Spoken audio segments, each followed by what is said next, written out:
Hello, everybody, and welcome to the HuntScience podcast. I'm your host, Eric Lance, a professionally certified wildlife biologist and natural resource professional, college professor, and owner of Land Source Consulting. The HuntScience podcast is dedicated to bring you the latest information on popular habitat management topics, wildlife science, hunting strategies, and the general conservation and land management practices to help preserve our natural resources. Thank you for joining us today. We are excited to have you with us and hope that you enjoy today's episode. With that said, let's get started. This episode of the podcast is brought to you by our primary sponsor, Land Source Consulting. Land Source Consulting is an Ohio-based wildlife and land management consulting company that I own and operate not only here in Ohio, but through the Midwest and beyond. At Land Source, we work with private landowners just like you to build and develop those property-specific management programs to help bring the goals that you have on your property to life.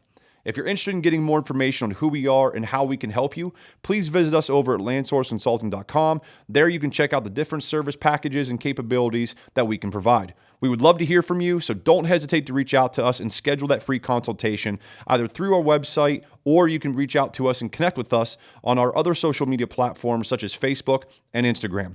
That's landsourceconsulting.com, building relationships for a more sustainable future. All right, everybody, welcome to another episode of the HuntScience podcast. As always, I'm your host, Eric Lance, and today I am joined by Ben Westfall and Matt Ross from the National Deer Association. Gentlemen, how are we doing? Doing really well. Thanks for having us. Yeah, doing well. Appreciate the opportunity to come on and talk a little bit of deer science. Yeah, awesome, man. Yeah, so anybody who's listening to this, if you've been following the show, Matt is a recurring guest, and he's probably going to be on future episodes as well. One of these days, we're actually going to get together and talk about forestry and timber stand management and stuff like that. That was a plan last time, Ben, and we just went down a rabbit hole. It was several. Yeah, several. But yeah, so if anybody, to save some time here, because we do have a hard an hour stop. So, if anybody's interested in Matt's background, you guys can check out a previous episode that we did with Matt. We go into detail with Matt's background and everything like that. But Ben, since you're new to the show, why don't we take a moment here to introduce who you are and what you do with the NDA? Yeah, sounds great. Thanks, Eric. So my name's Ben Westfall. I'm the conservation coordinator with the National Deer Association. I currently oversee our certification programs, which includes the Deer Steward educational program, which we'll talk about a little bit here shortly. A little bit about myself. I was born and raised in Missouri in the St. Louis area. Did my bachelor's and master's at Southeast Missouri State University in Cape Girardeau. I joined what was then QDMA at the time in 2019, which brought me down to Southern Alabama, where I reside now with my wife, and have transitioned into a new role with NDA overseeing the Deer Steward program. Nice. So Matt, Matt, tell everyone your title again. I'm a director of conservation. Okay. So I figured we'd throw it out there. This way people get to know at least real quick who you are. Yeah. So that way with the NDA, one of the things that's interesting, one of the reasons why I wanted to have you guys on is obviously to talk about the Deer Steward courses and the modules, because I've done all of them. I don't think I've done all the modules. I think I've done all but one. I can't remember. Ben, you could look it up. But, looking at this, and that's one of the things I talk about with the NDA and why I've been a member for so long, because, I don't think people realize, Matt, like I said, we talked about off air, what we talked about in the previous episode is NDA's kind of role with the state agencies. But I don't think people really have a good understanding as far as an organization, what you guys do in terms of the education, for whitetail deer hunters on whitetail deer science, habitat management.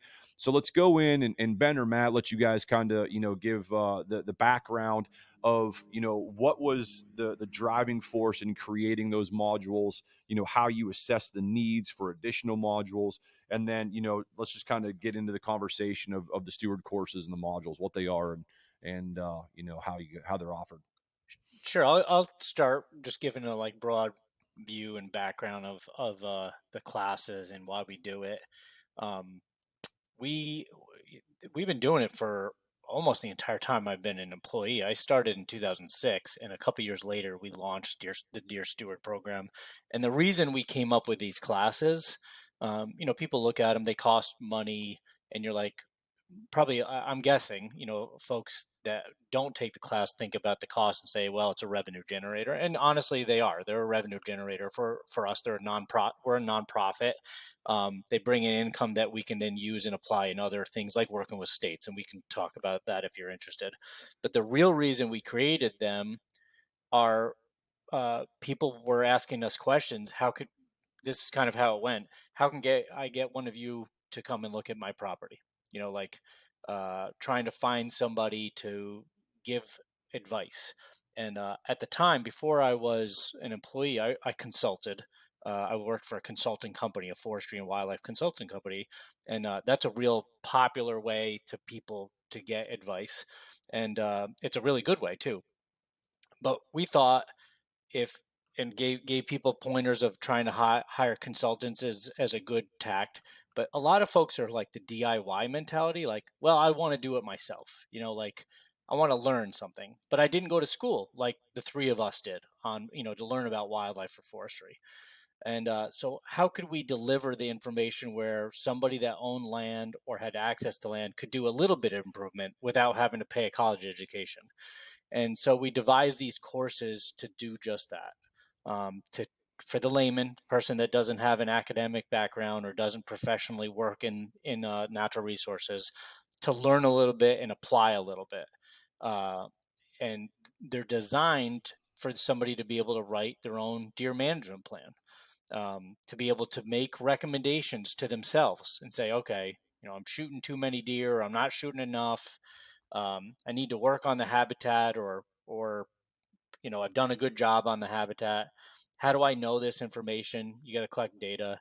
Um, Most people that go through the courses glean a little bit out of it, and they can supplement what they are already doing. Some people go really deeply into the courses and really get right into it and write their own plans. And that's kind of why we design different levels of it. And I'll let Ben talk about, the different steps that you can go through. Or you mentioned modules. Some people might not want to go to the full blown comprehensive course, so they just want to learn about one topic. So that's what the modules are. If you're feeling pretty good about habitat management, but you don't really know what to do when you kill a deer and you bring it in, what data you want to collect off of it. So we have the modules. And so at the highest level, the program was designed um, to build camaraderie around an event because they're fun to go to. It's deer school, Yeah. but they're fun. We make sure you have fun. You learn something. We make them engage with us as an organization, and as you have, Eric, you've gone to more than one class because you got something out of it that you came to another one, and you're probably one of our most engaged members in your state because you went through Deer Steward. You really get emboldened to the organization. So it checks boxes of delivering information, gets people engaged with us as an organization, and it builds that camaraderie. We have Ben can share the numbers, but thousands of people have gone through it, and they're a special level of member to us. The people that have gone through Deer Steward, they're like family, really, because we see them at these events, and they ask us questions. They send us pictures of the deer they shoot, or their kid shoots, or their spouse shoots. They send us pictures of jawbones and say, "Hey, look at this old buck that I got from the management that I learned going to your courses." So that builds that network of camaraderie too, and they've been an amazing outreach tool for us as an organization. Um, and at this point, there are millions of acres positively affected across the country. I said to Ben yesterday and a colleague mistakenly that the first class was in 2009. I got thinking about that. I think it was 2007. 2007 was probably the first class, and so we're coming up on 20 years. I mean, we're Yeah. approaching 20 years of doing these courses, and sure, the ones that are in person, you'll get 30, 40 people at one. It's not like hundreds of people are sitting in an auditorium. You have to do hundreds of these events over 20 years to affect millions of acres Yeah. and thousands of people, and that's what we've done. Yeah. It's, we talked about this last time. I mean, it just, as someone, if you're an avid outdoorsman, and you want to manage your land. I mean, I look at courses like this, even someone with a degree, advanced degrees, like I don't have, I don't sit there and read peer reviewed literature on a daily basis. I don't have an updated list of what Craig's doing or what Will's doing or Marcus or any of these other guys that you bring into these Deer Steward courses or even the modules. And, yeah, it's for the layman's too, but I view it for guys like me. Yeah, I don't get continuing education credits, but if I can go to a habitat module with Craig and learn about plantings and what's going on with different research and things like that, because it's been 10 years since I graduated, like, why wouldn't you go to that, and looking at, Exactly. those types of things. So, we talked about this, last time. If you look at the distribution of land ownership, within any given state, and in Ohio, I want to say it's like 96%, privately owned. I said public last time, I remember when we were talking, but, privately owned, it's like, well, what are you doing for your state? Like you are an individual that owns land in your state that you have an opportunity to manage deer populations on your property for better habitat, better hunting opportunities. The list goes on. Why wouldn't you want to go do something like this to make yourself better and learn from guys like you, Kip, Will, Marcus, Craig? I mean, the list goes on. I mean, look that up. It blows my mind that people are Yeah. like, well, it costs money. Yeah, so did that new sprayer that you didn't need. So did that, new chainsaw that you just wanted to have because you already got two of them and you wanted a new one. Like, it's that old argument. Everything, you got to look at what is actually being done in the background, who's coming in, the Yeah. time it takes to gather that information and do the research and bring that to you. That costs money, and it drives me nuts when I hear people. You're exactly right. I mean, we do get a percentage of people that come to the class exactly from your, cut of cloth, where they're professional natural resource managers that either work for state, federal, private, whatever, and this is what they do for a living, and they come to learn the latest. This is why we redo it every couple of years, and we'll describe what the latest version has, but it's the new research. Because new research comes out every year, new stuff. When we started the courses, there were deer behaviors that we didn't even really know about. I mentioned this yesterday to Ben and a colleague. Deer excursions. That's when a deer leaves its home range and leaves for a day or two or three. We didn't even know those existed in 2007. But the majority of people that come are private landowners, and the majority of deer that are killed and managed in this country are on private land. And when it comes to the cost, to echo what you're saying, it does cost money, because it costs money to put these things on. They're 3-4 days. We're feeding you. It costs money to do one of those things, but there's different price points. We Yeah, have price points to do things online that are inexpensive. Honestly, yeah. it's $20 to watch an hour or 2 hours of one of these things, all the way up to coming to a full blown course that lasts 4 days. It's $1,000, but you get the value out of it. Yeah. Oh, for sure. I mean, as someone who's done a lot of them, I mean, yeah, I can 100%, verify that. I mean, they're fun. I mean, you guys put everything on, and like you said, I mean, the food, I mean, that stuff, anybody with any common sense should understand that, like, hey, there's obviously this is an event. It needs coordinated. There's, financials that go into it. But anyway, all right, Ben, let's get you going here with, the Deer Steward courses, and kind of, what are they? What are the levels? How do people, access them, get involved with them? What's the criteria, that kind of thing? Yeah, absolutely. So we've got, we kind of call it our Deer Steward umbrella program. There's so many different aspects to it between our full-blown Deer Steward courses that both have online and in-person components to them, and then we've also got our modules and other things like that. But I'll just start right at the bottom with the Deer Steward 1 course. As Matt mentioned, that was kind of derived from how can we help people better manage the land and gain the knowledge that they need to become better deer managers and better deer hunters. And that's kind of where the Deer Steward 1 aspect of that was born, where we basically give a comprehensive overview of everything deer and habitat management. It's a complete A to Z on, what you can do to manage the habitat, manage populations, data collection and analysis, just about everything you need to know to get started on a deer management program. And the beauty of that is it's entirely online. It's relatively inexpensive, so you can do that at your own pace from the comfort of your own home at an affordable price, which is paramount in today's day and age, where just about everything is done through the internet. You can sign up for that course, and over a handful of nights, you can go through that and become a seasoned deer manager just by learning all that stuff. And once you finish that, that's the prerequisite for Deer Steward Level 2, which is the in-person component of that.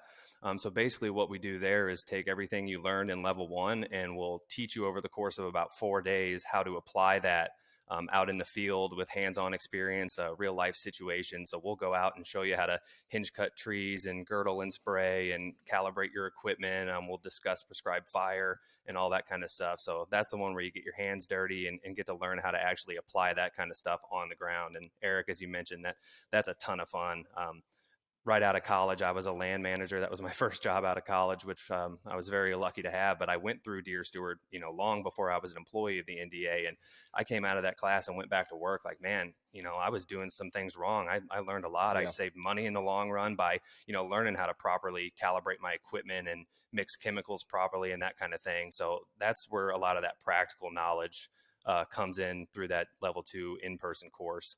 And then that leads into the Deer Steward Level 3, which is not a course, but it's more a recognition of your long-term dedication to the NDA and to the wild deer resource and to conservation. So that's essentially an application that you fill out where you'll indicate, a lot of the management you've done on your property or other people's property, or how you've given back to the resource over time, and how you've managed the land, how you volunteered your time with the NDA, and that kind of thing. And that's the most prestigious one. There's only, I think as of yesterday, actually, I think there's 67 people that have earned that distinction since its inception, in the early 2000s. So that's a fairly elite group of highly dedicated deer managers.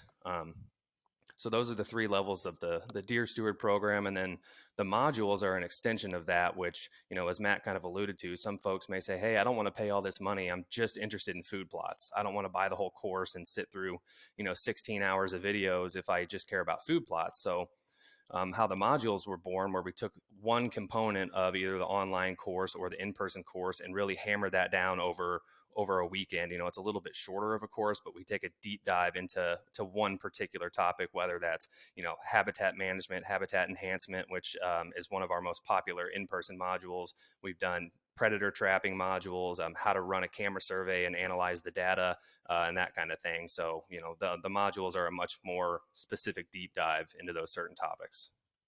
Nice. Yeah, and those are all in person, as people can imagine. You can't really do an online, on how to, predator trapping and things like that.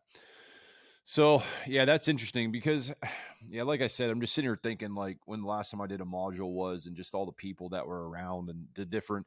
I think the last one I did was the one over at Kip's Farm. That was I think, what was that one, Matt? That was the survey techniques. The survey techniques. Yeah. I mean, you start looking at that stuff.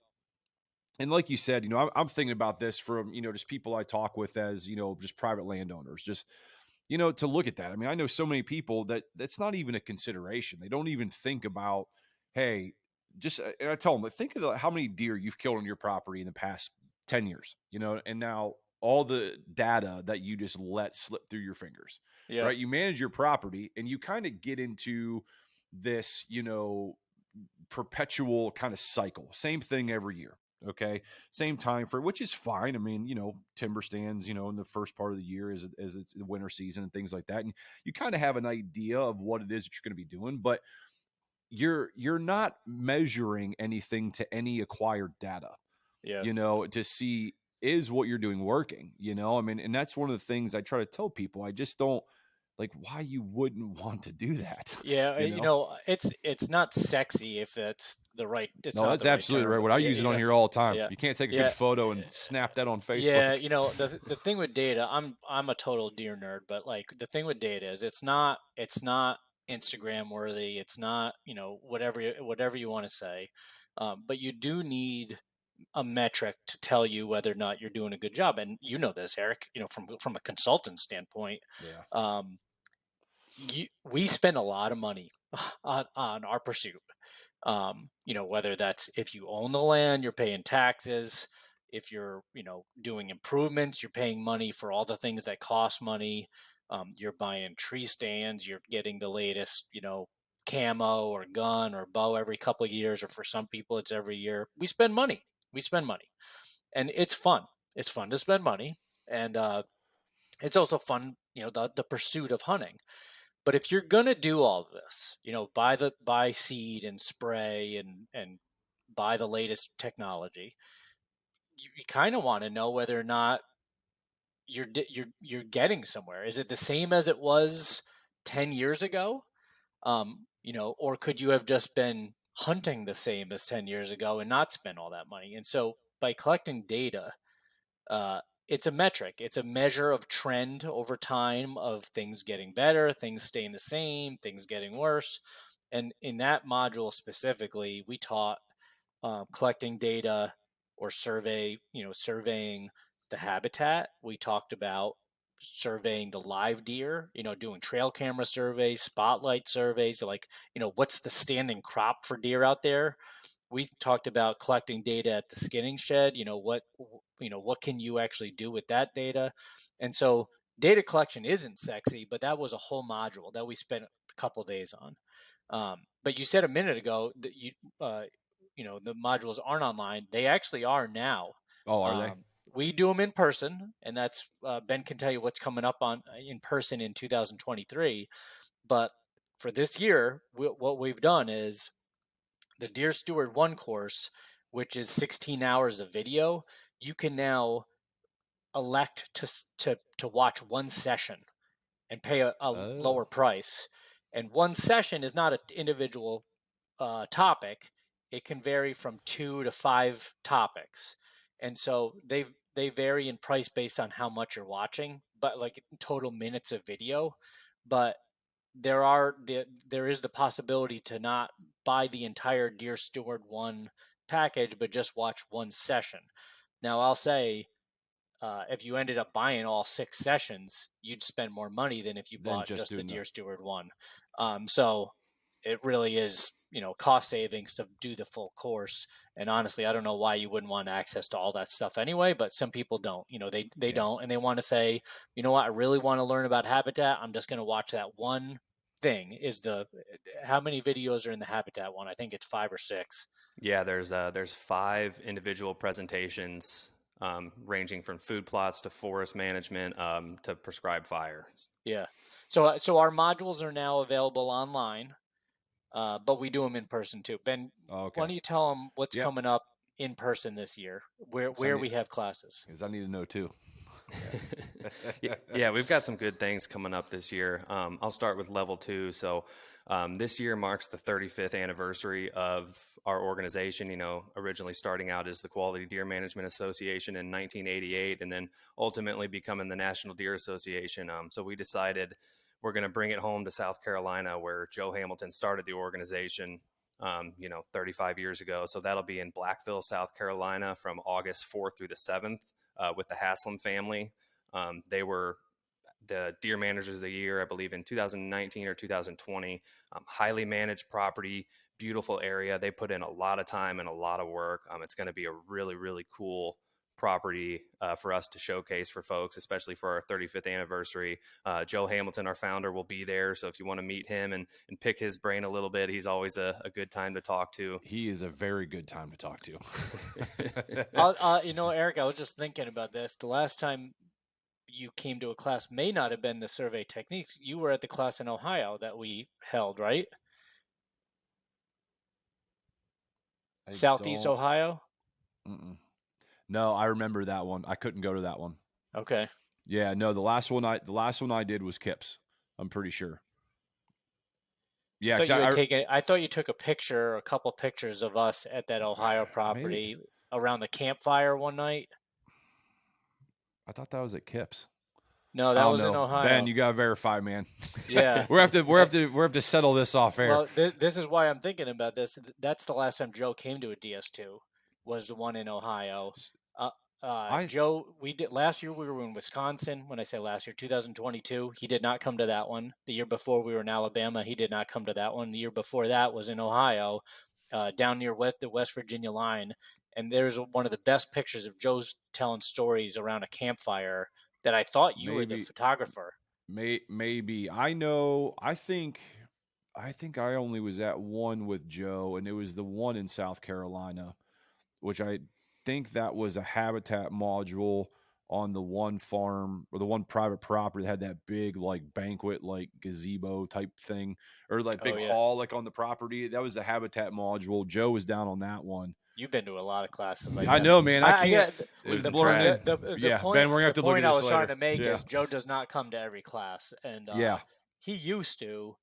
He's our founder. Just not only a wealth of knowledge, just a pleasant, fun Oh person yeah. to be around, Mm. and we can talk about Joe for an hour. I can guarantee Yeah, that. And yeah, this one he'll be at.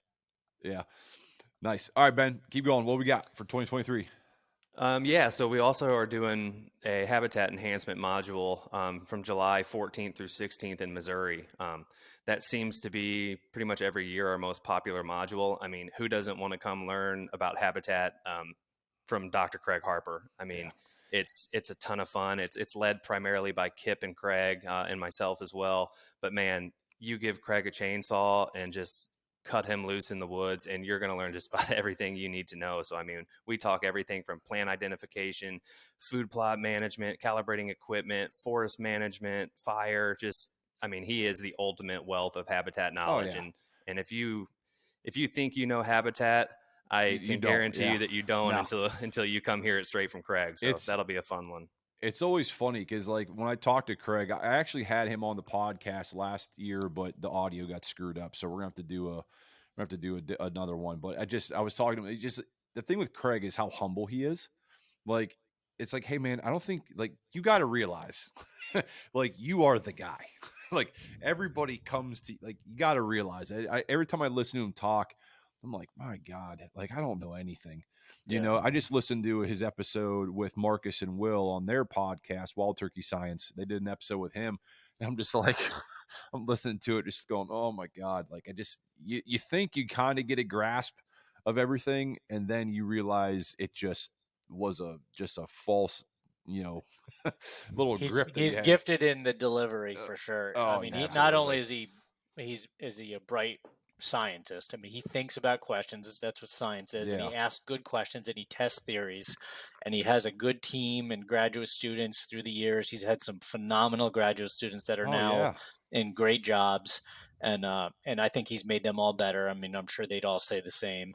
But the thing about Craig is his delivery and Yeah. his ability to teach Yeah. in a just in a really great way. You know, Yeah. there's great teachers out there, and then Yeah. there's In any setting. really great teachers. And I learn from Greg every time, and I've heard him speak Yeah. hundreds of times. Yeah. In any setting, too. Like, I mean, I teach at the university, and, you know, teaching in a classroom is one thing. Teaching to I know students are there because they signed up electively to take my class. And it's the same thing when people pay to go to a habitat module or go to a seminar. They're interested in the topic, but just it's different settings and to listen to him talk in all those different settings. You're right. I mean, the way he delivers it, and it's so good. Yeah, but that's why I'm not shocked that is the popular one. I am curious to see out of all the modules where the survey technique one kind of falls, because I think next to habitat, I would say the survey technique would be right up there, as far as what people want and what people need, on their property. So It is not as popular as the really, habitat. well, yeah, no, We've done it a few times. yeah. I'm trying to remember when the last year we did it. I want it to be as popular as some of the other modules that we've held in person, but it just isn't. You know, I Yeah, think it's shocking to me. the people that show up tend to have the need, not the want. You know, I gotcha. they need to learn the data. Some folks that came to the one that you were at, I remember drove. They were like tribal nation wildlife Oh, I biologists all remember the that. way They were from like north. Pacific Northwest. Yeah, they were Hmm. way out there. I don't know if they Yeah. were Pacific Well, Northwest, but they were well, like uh, they were out there. South Dakota, like Western South Dakota Yeah. or something like that. And they're managing hundreds of thousands of Yeah. acres that their tribe owned and looked after and were stewards of, and they needed to collect Yeah. I better forgot about data. those guys. Yeah. And those are the kind of folks that come to that one. I mean, I get into the data, and so do you, obviously, because we're talking about. And I know Ben. Yeah. I knew Ben before he was an employee because he was managing that property he mentioned. And one of the first interactions I had with Ben was he showed up with a laptop and a spreadsheet and wanted me to look at the data they were collecting. And I was like, oh, I like this guy. He's a Yeah. deer nerd. Yeah. Well, Ben, Um, oh, sorry. Go ahead. no, I was just gonna say they vary in popularity. We try to move these around, all of them. Ben can talk about that, or I can talk about that. Where we hold these different in-person events so that we can, you know, not be stationary and make people come to one location. We try to bring them to you, and then the other thing is we try to mix them up and do different modules. But Ben's right; the habitat module tends to be the one people want to go to Yeah. over the need. Well, another thing is too is like if you do a deep dive, like get on YouTube or something like that, like there's not a whole lot with Craig. If you No, go looking on there, like you look at some of these other guys and they're you can find a lot of information, a lot of find a lot of videos where they're doing talks. There's not a whole lot of Craig, so no. when you get these talks, you get a lot of Craig with these because it's just, yeah, I get it. But Ben, talk about too the other things that I think also get overlooked. Well, first, one of the questions I was going to bring up is, you being a land manager before. I mean, looking at it for you as a land manager, where were you a manager at, and really a land manager for wherever you are. I mean, if you own land, you're a land manager. So you look at these and talk about from the land management perspective. I mean, you work for NDA now, but back then, what these modules and the Deer Steward courses and how kind of vital, that was to helping you, do what you were doing.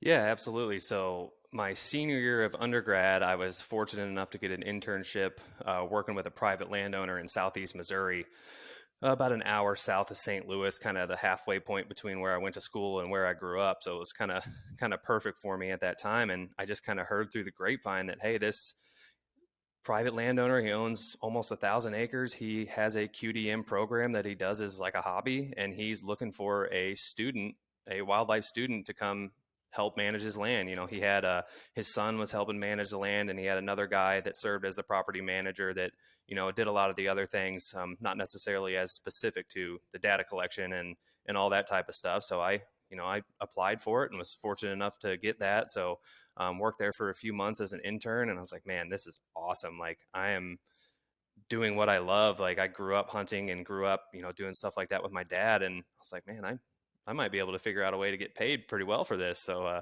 that's something that I pursued. And, when I get to go hunting at work, that's another bonus as well. So, Yeah. I sat down with my boss about a week before graduation and we had a conversation. We discussed it. I'm no longer going to be an intern. I'll have a bachelor's degree. What does the future hold for me here? And his only reply was he was grinning ear to ear, and he said, "I'll see you on Monday." So I started full time after that and worked there for a little bit over 4 years. Basically just running a strict QDM program. We did all kinds of habitat management and food plots and ran camera surveys, which for the most part was one of my favorite things because, as Matt mentioned, I got to sit in front of the spreadsheet and, track the data over time and see what was actually going on with the property. And, being a young, fresh out of college kid and just learning on the job, I realized, that's when I got involved with QDMA at the time and started getting familiar with their content. I realized I still have a lot to learn. There's got to be some more stuff out there, deer specific, that I can focus on that's going to help me advance my career and advance this property that I've grown to love. So I went through the Deer Steward 1 program online. Actually went through it pretty quickly just because I'd been working that stuff, with my hands and actually implementing a lot of that stuff. And that's when I first got introduced to Matt and kind of, I guess, got my name on the radar a little bit. And that obviously led me into Deer Steward 2. And I took that knowledge back to the property I was managing and made a bunch of changes and kind of reevaluated and rewrote our management plan, which was actually something I learned at Deer Steward. And that allowed me to really change the way we were managing the property for the better. And ultimately deepened my love for deer management and led me to pursue a career with QDMA and now NDA, which is where I'm fortunate enough to end up now. Nice. What you Hey, got, hey Matt? You look Ben, like you're gonna say something. I was gonna say, I'm realizing as you're kind of talking about some of this stuff, can you share with folks um, what it entailed to redo level one? Because I've been through it twice, but you were in charge of it this time. So we just launched it February 1st, and how long of a process was that? What did we do? Take the listener through that because it's not easy. It's not like you just flip a switch and it's redone. Oh man, you're gonna make me relive all that. Okay. I'll bet you had some sleepless nights doing that. Oh yeah, very very many. So basically, how that started was, as you know, the research changes so fast because folks like Dr. Harper and all these other guys have so many students that are constantly doing research. We have to continually update these courses to stay relevant and be sure that we're presenting the most accurate and latest science. So we realized, like, hey, it's time to redo this. The technology's advanced, the science is advanced. We need to redo this program. So Kip, Matt, Craig, and I met in Pennsylvania in person and got together, and we went through every single PowerPoint slide, every note, every presentation from the previous version, and basically made a list of what needs to stay, what needs to go, what direction are we going to take this new course, or is it going to be geared more towards hunters? Is it going to be geared towards experienced managers? How are we going to pursue this further as we kind of restructure that program? And over the course of a few days, we went through thousands of PowerPoint slides and late nights and lots of discussion to figure out how we were going to do that. What topics do we need to introduce that we'd never had on there before, and who's going to present those? So we wanted to make sure, this was the best thing that NDA's ever put out in regard to an educational program. So we decided we're going to bring in a bunch of people for that. And then that's when the logistics started. We started putting together presentations and going back and forth with these guys. We essentially gave these guys a basic outline of what we wanted them to discuss, and a lot of them are presenting their own research, which is awesome because they know it inside and out, which they're able to portray in the presentations, which is great. And yeah, once we got all that together, we held a private class for Whitetail Properties and filmed it with their TV crew. So it's extremely high quality. The videos are awesome. They've got a lot of extra footage in there that really helps folks visualize what we're talking about. Deer, different deer behavior, and we'll be talking about forest management. And then you'll see a clip of Craig actually girdling and spraying a tree and stuff like that. So it's just extremely high quality. And then their TV crew edited it, put it together, and here we are now. We switched platforms. It was originally hosted by Clemson University, and now it's on a platform called Today's Hunter, and they actually host all the state agencies' online hunter ed.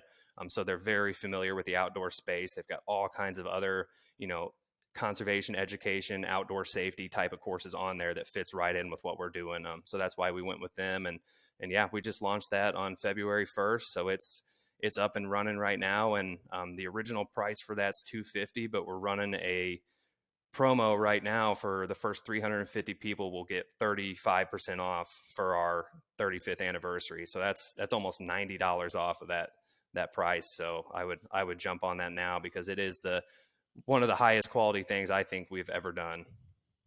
Yeah, Nice. I agree. It's stellar. It's stellar. And we brought in speakers from University of Georgia, University of Tennessee, Mississippi State University. Who am I missing? University of Florida.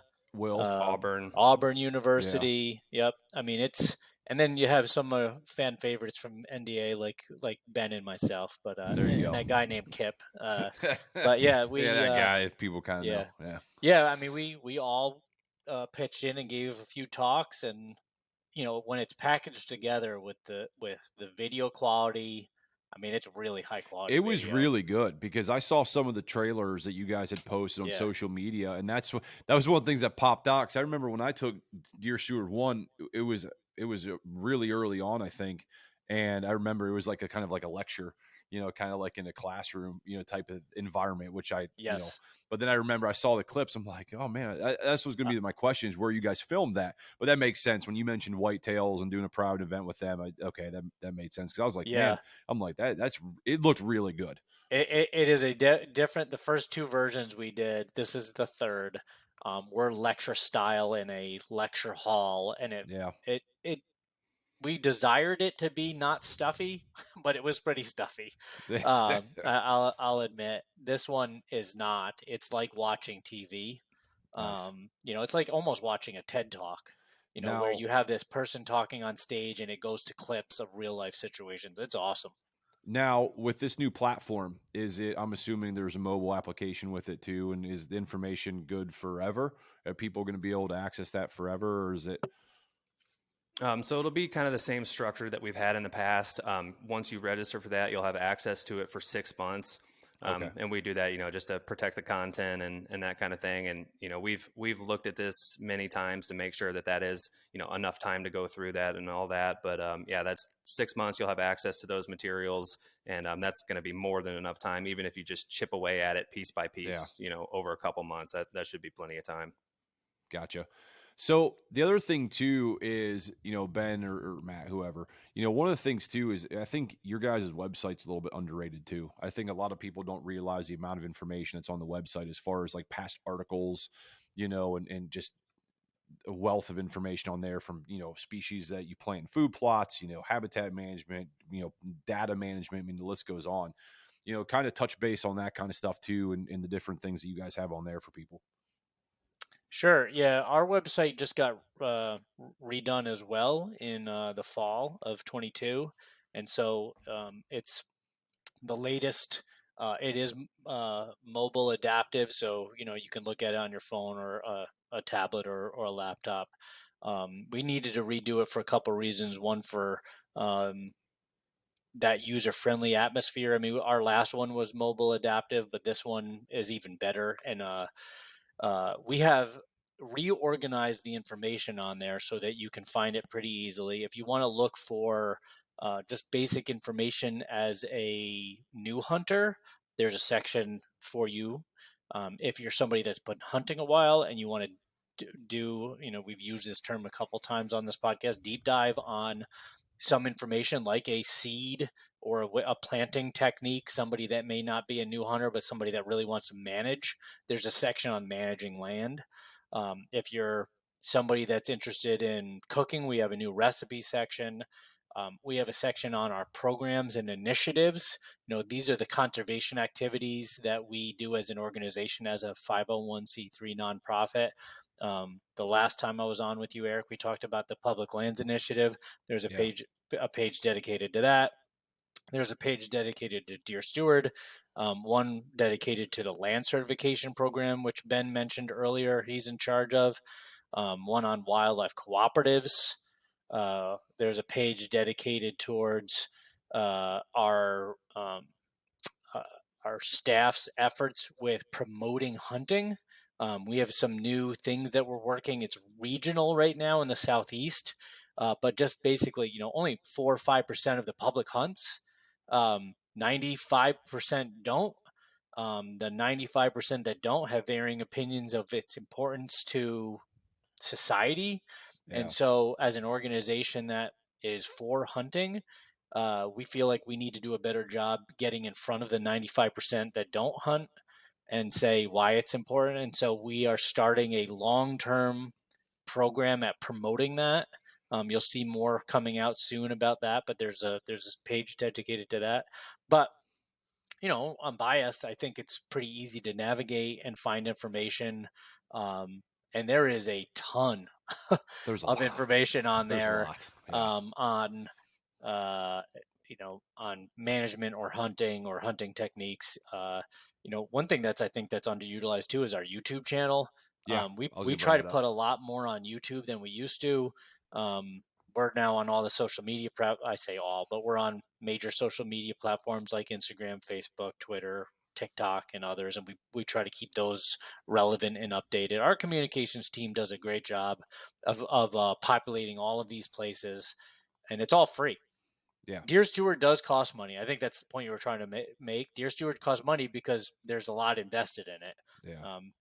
Ben's talking a little bit about the process to redo that course, but it was, what'd you say, Ben, the other day? It's a 1.5-year process, basically, from thinking about what we wanted to do to actually holding it. And then the in-person events, there's a year planning of getting venues and getting catering and flying us all in there and We do treatments on these properties ahead of time. That's all involved, and it costs money.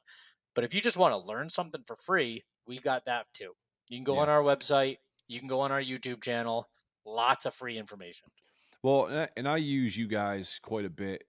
When I teach my conservation class, you had mentioned, I forgot the population or the number percentage, 95% of population.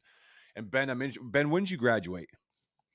2014 undergrad and Okay. 2019 with my master's. Okay. So yeah, so more recent than me for sure. I'm just curious to see, like, back when you were going through a program, because when I teach now, especially my conservation class, like I always do like a week or two on hunting, and talk about that, not really particular one species, but talk about hunting as a conservation model, North American wildlife model, that kind of thing. And, I always ask who in here hunts, right? And I always get less than 1%, of the class. And now to me, it's troubling because, and I've mentioned this on other episodes, but, I've got a class of 30, 40 people, most of which, probably half in that course actually are conservation majors. And it's like, well, I always ask who hunts, who comes from a family of hunting, who agrees with hunting, who doesn't like hunting. And it's almost always like the hands are far more populated for disagree and those kind of things. And it's a little bit concerning because, this is the generation or whatever that comes in and fills those natural resource roles, as far as at state levels or, management or things like that. And it's a little bit worrisome, but utilizing, websites like your guys is and some of the other conservation groups for sure, but to kind of like educate, like, hey, listen, it's not just this is what we do as hunters. This is how much involved we are in conservation. This is how much involved we are on our working our land and managing for, healthier populations. I mean, yeah, it's a little bit concerning. So I was interested, Ben, with what that experience like when you were more recent grad, even going through grad school or undergrad, was there a noticeable population? I mean, I'm in Northeast Ohio, so it's not, we don't have dedicated wildlife programs. We have a huge, hunting heritage here, but like, in the school at the university level, there's not those dedicated wildlife programs. So from a different area, like for you, I'm just kind of curious what that population was like as far as people that hunted versus not. That The we're area, going into the sciences, conservation, whatever. Yeah. right.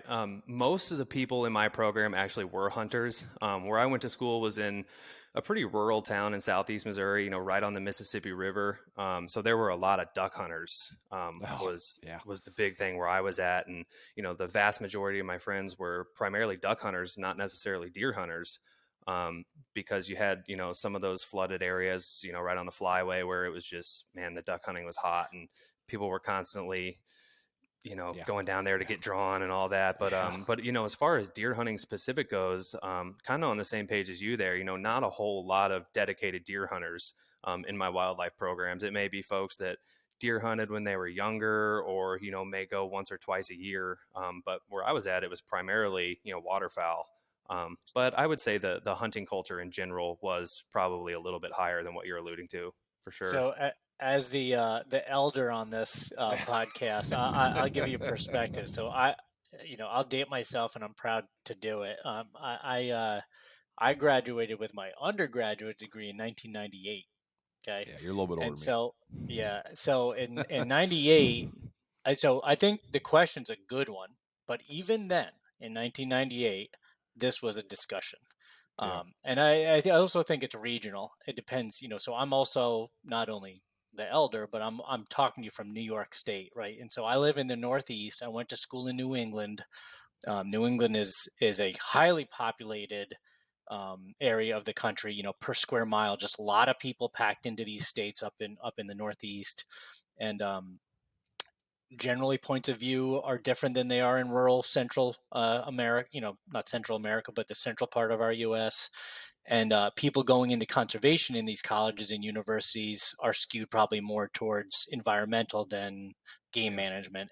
And even in 1998, it was the talk of the town. My undergraduate degree, I went to school for wildlife for undergrad, and it was wildlife biology, I think when I got out of high school in 94, and I remember saying, okay, I'm going to school for wildlife biology. And by the time I graduated, my bachelor's certificate said wildlife conservation and something. I'm trying to remember what it said, but they changed the name of the major, and it was the talk of the town. Exactly what you're asking, Eric. It's like, are we getting too far away from hook and bullet? Yeah. And here we are, however many years later, and the conversation's still true. I think it skews regionally. I think that trend did happen in the Northeast probably earlier than it did. I'd imagine if I went to school in Georgia or Texas, that's probably a conversation that's happening now, that it was a little bit different. And it is a higher percentage of people that are not hunting, that go into these fields, that don't come from a background. But I almost feel, this is anecdotal, and I'm part of a professional wildlife society that, I get a magazine from them. It's wildlife biologists that get it. That their content that comes out has been heavy to non-game stuff for a long time. The Start Wildlife to see Society. start to see more game management stuff in the latest issue of their magazine. You see game management stuff in there, but I think and I feel that we've hit that peak, and I think we're coming back a little bit. Maybe I'm trying to be an optimist, which I'm not known for, Yeah, but I'm with you. I think we're coming back a little bit because of people's interest in being more connected with food and Yeah. nature. And I think people that are more on the green side, there's nothing wrong with that. I think being somebody that's environmentally aware is good. Yeah. But viewing where their food comes from, which we do every day. We eat every day. Every human has to eat every day. And where that food comes from is getting more, the locavore movement is getting more people in touch with where their food originates. And there is definite research and data that shows people that get into environmental fields care about where their food comes from. And that's getting Yeah. more people introduced into hunting, because that is the original sustainable way to source your own protein. And we'll see. I wouldn't be surprised in another 20 years. Well, I don't know. Maybe I'm trying to be too optimistic, Yeah. but But yeah, it's you look skewing at the other way. you look at the popularity too. I mean, you can't go unmentioned. You guys like Rogan and all those guys that Yeah. talk about it so much. I mean, that's a huge influence, as Huge. well. Rogan and Haynes and all those and all his buddies that come on, and I mean, just all those guys on there too. But yeah, it's just for me. Like I've worked with, you know, on a couple podcasts ago, I talked about this a little bit, but I've worked with it's astonishing to me a little bit. I understand it, but it's still aggravating to an extent. Like I've worked with state biologists in other states, and that they just weren't hunters, and they're making decisions for game species, and I'm like, It's I know you common. can. Yeah, it's very common, and Yeah. for me, and most of the time, it's not a problem. Most of the time they understand it, or they come from a family that is hunter, and they understand hunting. But you run into those where you're like, just this is not good. The you know, good news from the deer side, yeah, though, we put out a deer report every year. We just came out with a 23 version a couple of years ago. I don't remember which year. We've done a bunch of those. We asked all of the deer project coordinators or deer project leaders, basically the person that's in charge of the deer program for your state, whether or not they deer hunted. Yeah. And Ben, you might have a better memory than I do, but it was a high percentage. It was not 50%. It was not 75%. It was like the majority of them got into deer and deer management because of hunting. There were a few that didn't deer hunt, or found other pursuits of hunting more savory or popular than they did deer hunting. But I think almost all of them were deer hunters. Now that's probably not true with some other species. It's not, because I do a lot of work with other species. I don't only do that. And that's where I see a lot of the problems, especially with, some of these habitat, kind of restoration projects and, trying to bring back, viable habitat, and just the decisions that are made. It's just like, I'm low man on the totem pole. I'm just a contractor, like doing the work. And it's just like, this isn't going to work. We asked that question, honestly. Yeah. We asked that question specific to what you're talking about here. Is we get the same feeling that, there's more and more people that are getting into this field. And we wanted to know today's, deer biologists, the ones that are at the state level, how many of them deer hunt? And so we asked the question, and I was pleased to see that a large percentage of them did. And I thought so. I know a lot of them, and so do you too, personally. And it was good news, that many of them were deer hunters first and foremost. Yeah. Yeah. It's always fun watching their eyes light up, when we talk about things like Pittman Robertson and, how much money is generated. I forget the figure, like just in Ohio, like off hunting licenses and tags and, it's all this other stuff and how that money, goes to the state to manage them, like, all this other stuff. It just, there's not a lot of information. A lot of people out there. I mean, there's obviously a wealth of information, but just a lot of people just have no clue, and I've started since I've been teaching at the university, I just started noticing that a lot more. I'm like, man, like, here we go. I'm gonna ask the question, and I think I had two semesters ago, I think I had like 6 kids in a class that hunted. And I was like, yes. It's like, here we go, but then you start talking about, you get into the debates and things like that. And I just let them kind of go. But, I use your guys' website a lot. I use your guys' social media a lot because it's like, hey, here's one organization out of the list I'll put on a PowerPoint of all the different conservation organizations that are, mainstream and people know about. And it's like, you guys have a different perspective, of what we do as hunters. You think we're just out there. It's like most of the time we don't get anything.